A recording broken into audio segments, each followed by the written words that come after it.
When you're practicing magic tricks, you need a good supply of cards. You might be surprised how quickly magicians will go through their decks. I've used up plenty in the 1 year I've been working on my magic skills. The day I held my first deck of cards was the day of Mom's funeral.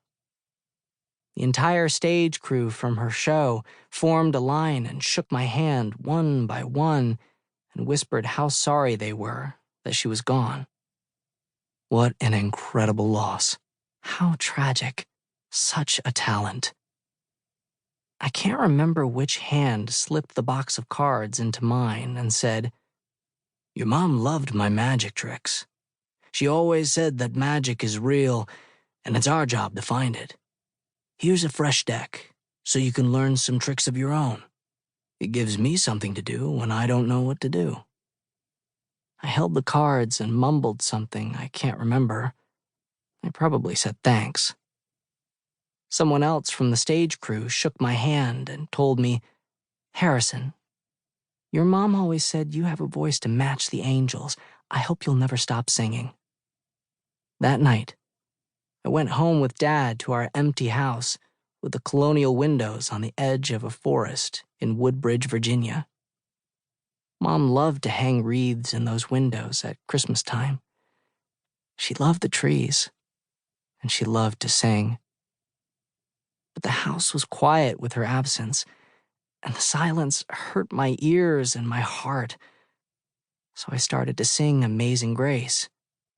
And Dad said, "Please don't do that now." So I went up to my room. I almost searched some of Mom's recordings on my tablet, but I thought of Dad, and instead, I typed into YouTube, "How to do card tricks." And I haven't sung since that day. It's a lot of work to pack up an entire house. Our last 5 weeks in Woodbridge have been a blur of boxes and choosing what goes with me and what goes in storage. Dad brought a bunch of his theater friends to help with the big stuff. Since I'm going to live with Aunt Maggie and Dad will be on the road, Dad sold a lot of our furniture and gave the rest to people we know. That was weird. Now, all Dad and I have left is what we put in our suitcases. The house is empty. I hate seeing it like that. So I've been spending most of my time at the pool with Creed and Josh. Kennedy's been really nice about taking us, while Dad has been training his replacement at the National Theater. And yesterday, she took a group of us to get milkshakes after karate. Dad woke me up early today. For a minute, I forgot what was happening. We've been sleeping on the floor since our beds are gone, and I thought we were camping. Then I remembered. We're moving away today.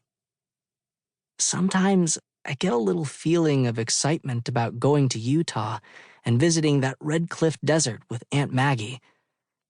But then I realize it isn't a vacation. We aren't coming back here. "The Jacksons are here," Dad announces from the living room. That's Kennedy and her parents. They said they'd come over to say goodbye. "And we brought donuts," Kennedy calls down the hallway toward my room. I shove my pajamas into my suitcase, thinking how this is the last time I'll ever be in my room. This place where Mom sang me to sleep. I dig through my suitcase to be sure I still have Mom's clay sculpture of us. It's there, safely wrapped inside one of my t-shirts. I also check to be sure I have my deck of cards. I put those in my pocket. Kennedy is sitting at the table with everyone when I join them in the kitchen. She's listening to our parents talk. She even joins in and knows what to say about the Stryker show and Dad's new job. It's cool how Kennedy is like a kid and a grown-up at the same time. She can be both. But mostly, I think of her as being on my side, like she understands things my dad doesn't.